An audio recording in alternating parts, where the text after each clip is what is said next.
Glória a Deus. Cumprimento a amada igreja na paz do Senhor Jesus. Estamos felizes, por estarmos mais uma vez na casa do Senhor, aprendendo da sua palavra, nos alimentando, louvando a Ele, que é o melhor projeto para a nossa vida. Não tem lugar melhor do que estar ouvindo esta poderosa palavra, louvando ao Senhor, porque Ele nos resgatou com o seu sangue precioso, escreveu o nosso nome no livro da vida, que é a maior riqueza desta vida. A eternidade é algo muito sério, tão sério que Deus veio a este mundo para que o homem pudesse ter essa liberdade de escolher ir para o céu. E vocês esta noite estão aqui adorando o nome do Senhor Jesus, juntamente com os irmãos que já louvaram, que já pregaram. E convido para abrirmos a nossa Bíblia Sagrada no livro de Lucas, capítulo de número 7, versículo de número 11 até o 17. Uma passagem bastante conhecida dos irmãos, dos leitores, mas que nos traz uma profunda lição para nossas vidas, para aqueles que têm a esperança em Jesus. Sabemos que Ele é o maior, Ele é a maior autoridade, tanto no céu como na terra. É Ele que pode realizar milagres, prodígios, mudar situações, trazer alegria aos nossos corações. Podemos ler, amém? Lucas 7, versículo de número 11 até o versículo 17. Olha o que diz a palavra do Senhor, escute com atenção. E aconteceu pouco depois, e ele e a cidade chamada Naim, e com ele ia muito dos seus discípulos e uma grande multidão.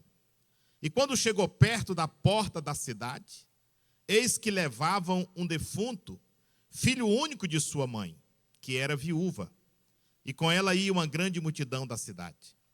E vendo-a o Senhor, moveu-se de íntima compaixão por ela, e disse-lhe: não chores. E chegando-se, tocou o esquife, e os que levavam pararam, e disse: jovem, eu te digo, levanta-te. E o defunto assentou-se e começou a falar, e entregou a sua mãe. E de todos se apoderou o temor, e glorificava a Deus, dizendo: um grande profeta se levantou entre nós, e Deus visitou o seu povo. E correu dele esta fama por toda a Judeia, e por toda a terra circunvizinha. Glória a Deus. Uma passagem bastante conhecida dos irmãos, como falei, mas que nos traz algumas verdades muito especiais para a nossa vida, que estamos no dia a dia, lendo a palavra, indo aos cultos, buscando o nosso milagre, buscando a nossa melhoria, porque a Bíblia diz que a vida do crente é como a luz da aurora, que vai brilhando, vai aperfeiçoando. Todos nós queremos viver uma vida de intimidade com Deus. Todos nós queremos ter um encontro real com Deus, que Ele impacte a nossa vida. A maioria aqui são crentes, são salvos, já tem o seu nome escrito no livro da vida, mas estão na terra ainda e com certeza estão aí buscando algo de Deus, algo que venha impactar a sua vida. E nós percebemos que Deus, Ele é o Deus que muda situações. Ele é o Deus que quer ter uma experiência especial com cada um de nós. É bom ouvirmos as experiências dos outros, é bom ouvirmos o testemunho dos outros, mas bom mesmo é nós termos o nosso próprio testemunho, a nossa intimidade com Deus, saber que a nossa fé é uma fé viva, saber que a nossa fé é uma fé que transforma o nosso dia a dia, que transforma o nosso pensamento, que transforma a nossa maneira de viver, a nossa maneira de se conduzir diante de determinadas situações, porque sabemos que o Deus poderoso está conosco. Em qualquer situação. Nós sabemos que Jesus passou aqui alguns anos na terra, mas ministrando mesmo com poder, com milagres, 3 anos de muita ministração, formando um corpo apostólico, formando a sua igreja, instituindo a sua igreja, realizando milagres e mais milagres para nos deixar o exemplo de uma vida autêntica. E diz a Bíblia que nesse dia, Jesus já tinha operado vários milagres e saiu para essa cidade chamada Naim. Todo mundo ia acompanhando ele, o seu discípulo, e a Bíblia diz que com ele ia uma grande multidão. Quando ele chega ali na cidade, observa que vai saindo também outra grande multidão. Eram 2 multidões, uma levando à morte, uma cortejando o momento triste, uma cortejando ali a esperança que já tinha morrido, uma que estava levando ali as suas tristezas e as suas condolências. E diz a Bíblia que Jesus chegou naquele momento exato. Ele chegou na porta da cidade de Naim, quando a multidão já ia terminando de sair. Querido, uma coisa interessante, Deus não perde o horário. Ele chega na hora certa. Às vezes, você pensa que o velório vai acontecer, vai enterrar, que as coisas não têm mais jeito, mas Ele tem autoridade para chegar na hora certa. Ele sabe chegar no momento certo. Ele é o Deus eterno, poderoso. Ele conhece todas as coisas, é onisciente, é onipresente. E Ele sabia que aquele momento, aquela hora, era o milagre mais importante que poderia acontecer ali na vida de Naim. Aquela cidade que precisava presenciar esse grande milagre da parte de Deus. Olha, uma multidão que levava à morte. Na multidão que levava à morte, você vê as impossibilidades do ser humano. Ali, as pessoas podiam chegar e chorar com a pessoa que estava chorando, consolar ela, dizer, olha, isso é assim mesmo. Isso nós vamos passar por isso. Todos nós podemos passar por isso. Estamos sujeitos. E é isso só que o ser humano poderia fazer. Chorar com ela e partir para o cemitério. Partir para um momento tão triste, de despedida, de enterrar o corpo de uma mulher que tinha esperança naquele filho. Porque a Bíblia faz questão de dizer que ela era viúva. Ou seja, a sua última esperança estava ali dentro de um caixão. Naquela época, hoje as viúvas são mais bem amparadas, temos uma previdência, muitas já ficam aí com sua aposentadoria. Naquela época não, as coisas eram difíceis, não tinha previdência, as mulheres penavam, elas trabalhavam duro para poder sobreviver. Observe na vida de Noemi e Ruth, que a mais nova teve que sair às pressas para o campo, por quê? Porque faltava o alimento em casa. As mulheres não tinham esse amparo, e aquela pobre mulher estava ali, coitada, já tinha perdido o marido e agora perdeu o seu único filho. Ou seja, toda a sua esperança estava indo embora. Talvez ia ficar à mercê de pedir esmola, talvez ia ficar à mercê de necessidade, de alguém dar alguma coisinha, de viver padecendo, pedindo a alguém para sobreviver. Mas Deus conhece todas as coisas. Essa multidão não poderia fazer nada. Essa multidão estava ali ao lado dela, era um momento de tristeza, levava ela para o cemitério, depois que enterrasse, voltava para casa, todo mundo ia para as suas casas e ela ficava chorando sozinha. Essa é a multidão que vai ao mundo. Essa é a multidão que caminha para o cemitério. Essa é a multidão que caminha para o abismo. Essa é a multidão que está aí, não sabe, não tem esperança, não tem Deus, não pode fazer nada nesse cortejo, a não ser consolar as suas misérias. Mas graças a Deus, estava vindo outra multidão. Uma multidão totalmente diferente. Uma multidão que estava levando a própria vida em pessoa.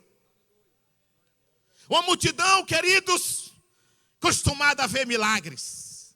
Uma multidão acostumada a ver prodígios, acostumada a ver explicações das palavras eternas. Uma multidão que estava ávida a andar com um Deus verdadeiro e eterno. E aí se encontraram essas duas multidões. A multidão que levava a vida e a multidão que estava levando a morte.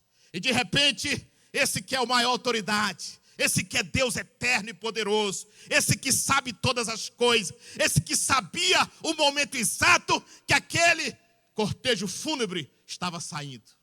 Jesus faz questão de chegar na hora. Que encontro maravilhoso. O encontro de uma multidão que levava a vida com uma multidão que estava chorando porque estava levando a morte. Que coisa interessante. Primeira coisa que você tem que entender, querido, você faz parte da multidão que está com Deus eterno.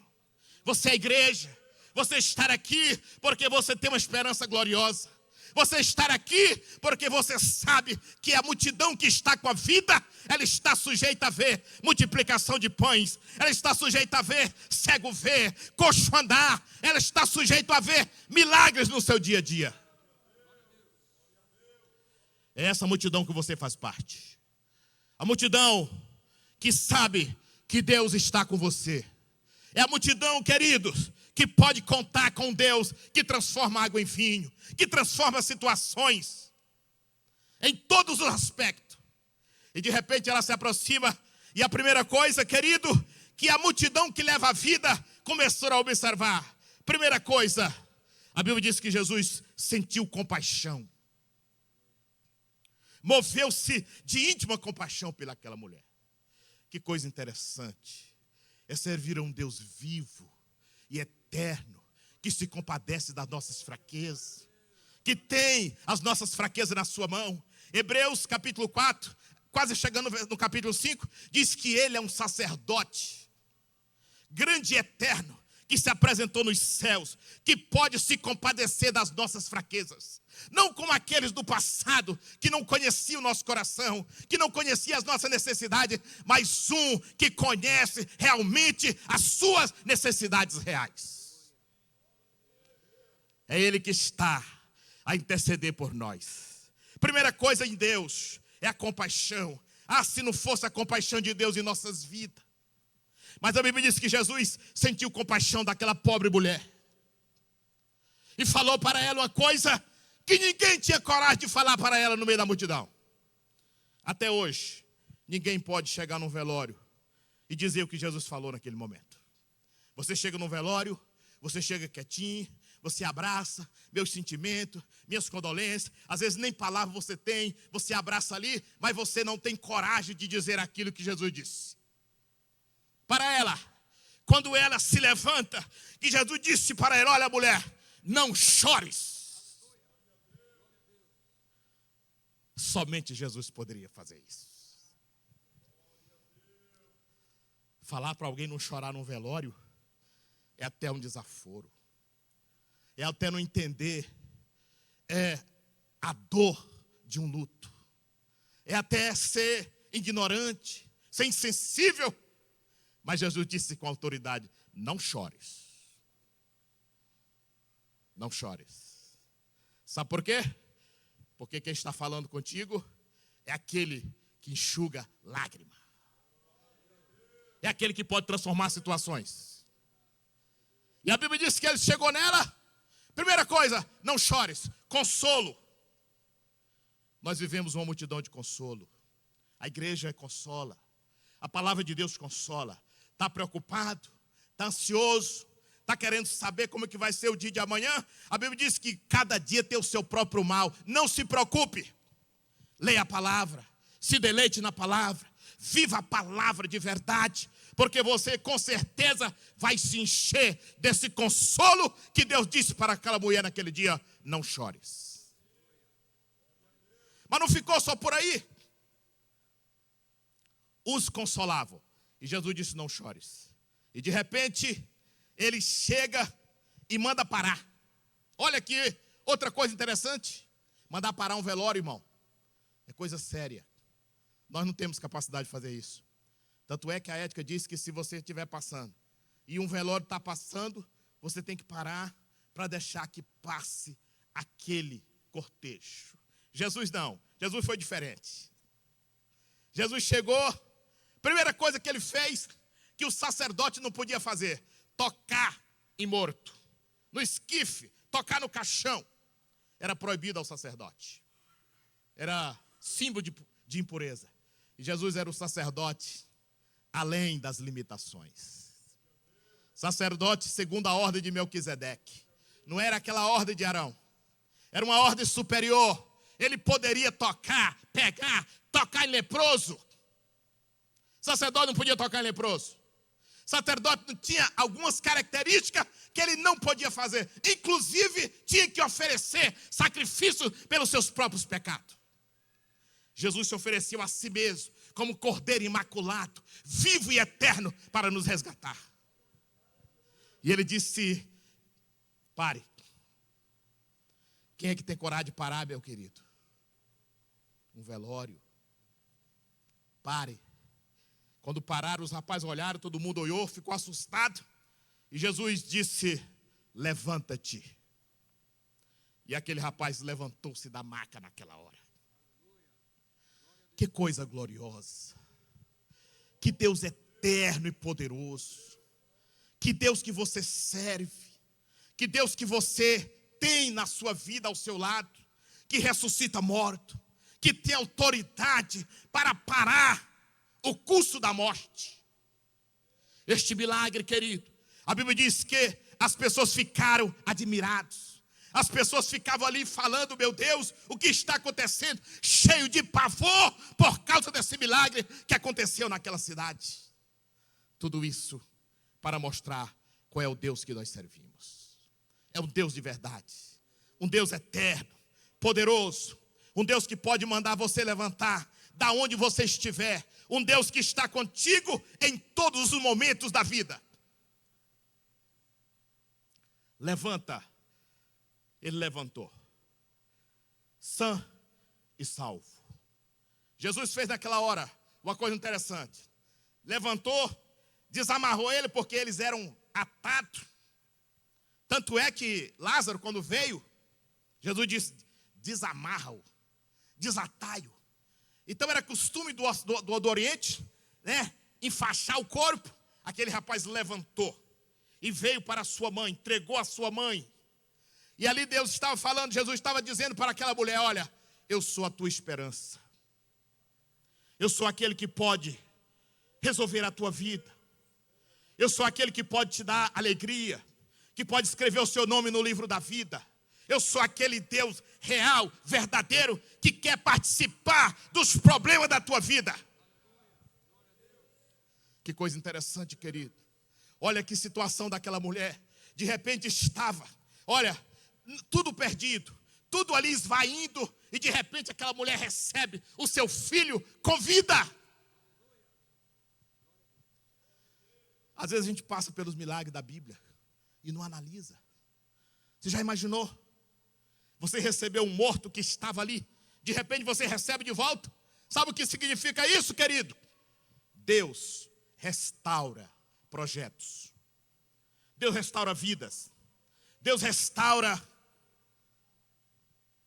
planos que você tem. Deus restaura casamento. Deus restaura emprego.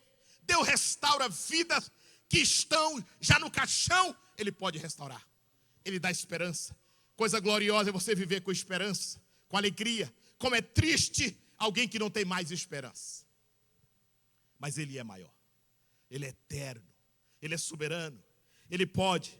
Olha, aquela mulher agora foi para a sua casa. Acabou o velório. Acabou a multidão de morte. Porque a multidão da vida estava trazendo o Deus eterno e poderoso.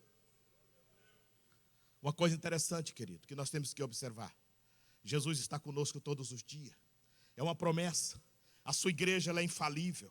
A igreja ela tem uma promessa que nenhuma outra instituição no mundo tem. As portas do inferno não podem prevalecer.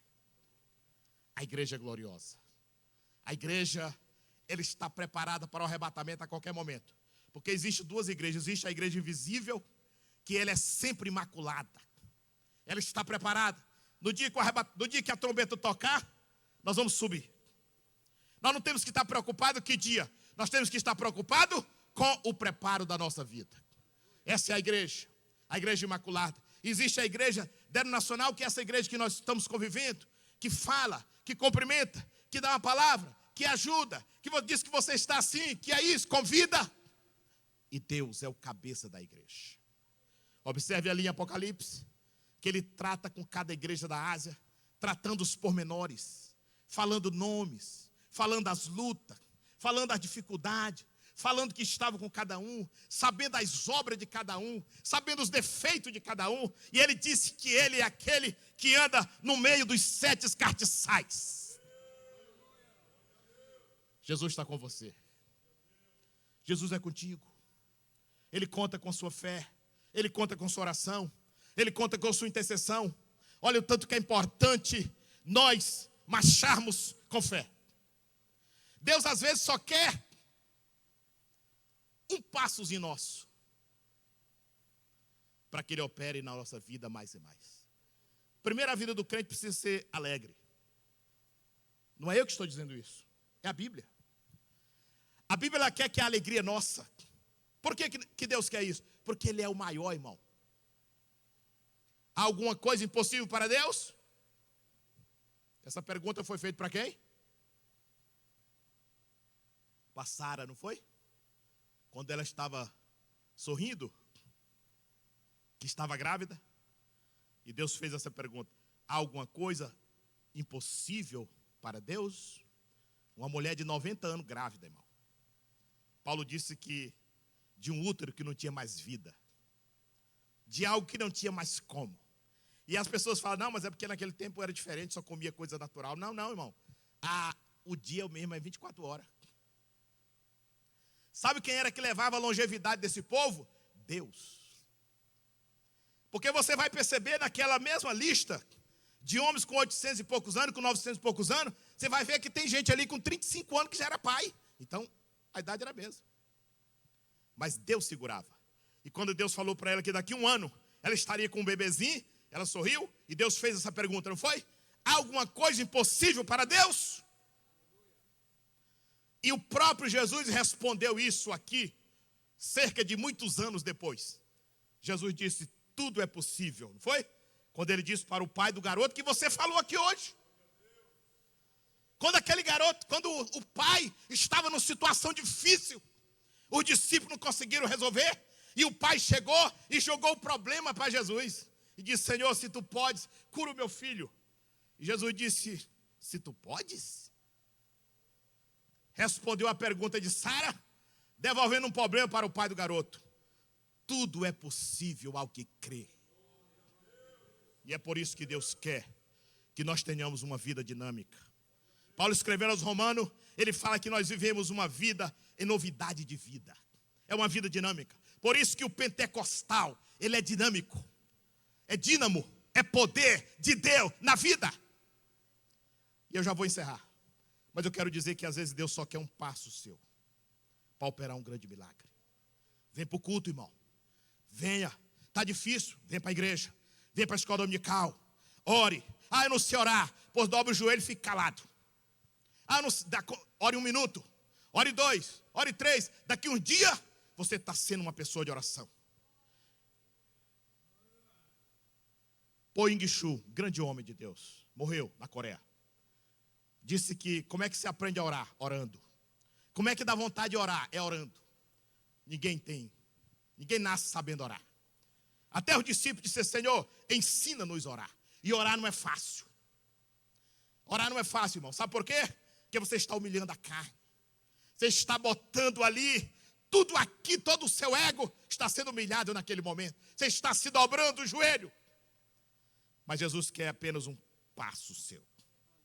Projete-se, leia a Bíblia, faça um projeto de vida, leia a palavra todo ano, medite, leia os bons livros, não perca culto, participe da programação, se integre. Porque Deus às vezes quer operar um milagre, mas nós estamos impedindo. Olha, só para encerrar, lembra daqueles leprosos? Samaria estava cercada, matando todo mundo que saía. O rei já não sabia o que fazia. E os leprosos disseram: rapaz, nós vamos morrer mesmo. Nós vamos morrer de fome. Se nós ficar aqui, nós vamos morrer. Se nós sair, nós vamos morrer do mesmo jeito. Vamos morrer como herói. E saíram. De repente, Deus faz o quê? Coloca nos ouvidos do exército da Síria comichões. Como se fosse o quê? Grandes exércitos. Olha, irmão, o que Deus faz através de 3 leprosos. O rei estava morrendo de fome. A fome chegou tanto em Israel que a mãe estava comendo os seus filhos. É bíblico. Tanto é que o rei não sabia porque uma mãe comeu um filho um dia e combinaram de comer o outro no outro dia. E quando chegou para comer o outro, a mãe não quis entregar o seu filho. E de repente Deus usa 3 leprosos. Olha, isso é muito sério. Às vezes Deus quer usar você. No dia que você não quer vir para o culto, é o dia que Deus vai te dar a tua bênção. Venha, faça. Tem hora que até número é importante no culto. É importante, venha, ore. Ah, mas Deus está lhe vendo. Deus sabe todas as coisas. Conhece tudo. O teu andar, o teu pensamento, o teu casamento. Ele sabe que tu precisa casar. Ele sabe que tu precisa do emprego. Ele sabe que tu precisa melhorar as coisas. Tudo isso ele sabe. E você sabe a história melhor do que eu. De repente, olha o que Deus faz. O exército da Síria disse, olha, Israel alugou o exército. E vamos embora. E todo mundo foi embora rápido. E de repente chegou lá, os 3 leprosos. Estava ali o quê? A primeira barraca. Chegaram, já foram comendo umas frutinhas que estavam por ali, né? Viram que, será que é uma emboscada? Começaram a comer rápido ali. De repente viram que não tinha ninguém. Aí foi descansando mais, foi comendo. Foi para outra barraca, aí foi que tinha coisa. Olha, irmão. Deus deixou de preparar um banquete para o rei, que era um tremendo do idólatra. E estava apoiado ainda aos braços de outro grande idólatra. Porque o capitão disse, ainda que abra a janela do céu. Isso é impossível de acontecer. Mas tinha um homem de Deus lá chamado Eliseu, que disse, tu vai ver, mas tu não vai comer. Quando foi no outro dia, está lá vindo, né? Os 3 leprosos, já de barriga cheia, comida à vontade. Já tinha até guardado alguma coisinha debaixo da terra, feito uma poupancinha, para quando acabasse tudo, eles iam lá e pegar a sua poupança. Disse, vamos avisar o povo. Não é lícito que nós vamos ficar aqui comendo e todo mundo morrendo de fome. Resultado, quando a multidão soube que estava ali a comida, passou por cima do comandante e matou. Para cumprir a palavra de Deus. Ela é fiel. Ela é fiel na sua vida. Cada dia medite. Os milagres estão na Bíblia, não é de enfeite não, viu, irmão? Nós não somos sensacionistas. Nós somos pessoas que crê na atualidade dos dons espirituais, dos milagres de Deus. Foi assim que a Assembleia de Deus cresceu, acreditando no poder poderoso do Evangelho. Que Deus em Cristo nos abençoe, que Deus nos guarde, que Deus nos dê um final de semana abençoado, cheio de Deus, cheio de igreja, cheio de virtude espiritual, e que nós possamos cada dia crescermos na graça e no conhecimento de nosso amado e Salvador Jesus. Deus nos abençoe e nos guarde. Orar. Vamos orar então. Posso convidar o... Vamos ficar então, vamos orar. Pedir a bênção de Deus para confirmar essas promessas da sua palavra em nossa vida, porque Ele é maior. Quem quiser vir à frente, receber uma oração, pode vir. Creia na palavra. Deus é poderoso, é eterno, é soberano. Ele pode realizar tanto milagres como situações difíceis. É Ele que pode resolver. Ontem nós estivemos no culto ali na tarde da bênção e ouvimos testemunhos maravilhosos lá. Um pastor que ministrou ontem falou tanto de coisas que Deus fez na sua vida. Milagres, prodígios. E é esse mesmo Deus que está aqui nesta noite para operar em nossas vidas. Vamos orar então, igreja.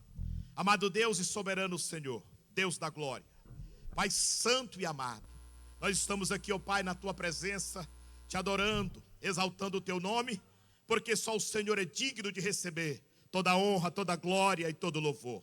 A Tua igreja, Papai, que recebeu a Tua palavra nesta noite, Deus de poder e bondade, eu quero Te apresentar, Senhor, cada necessidade, meu Pai, nesta noite a Ti.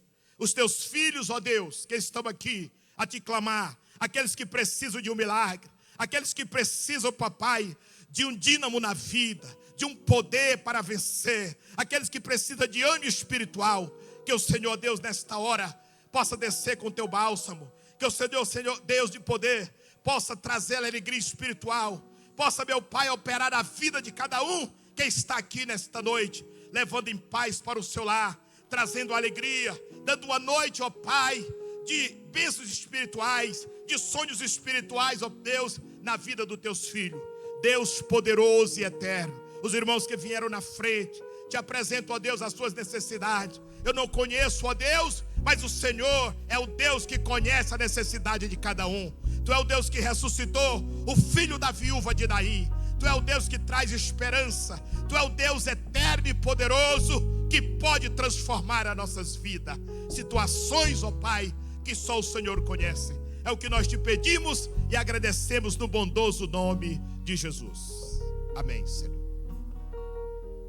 Amém. A oração continua, irmãos. Vamos continuar orando pelos nossos irmãos.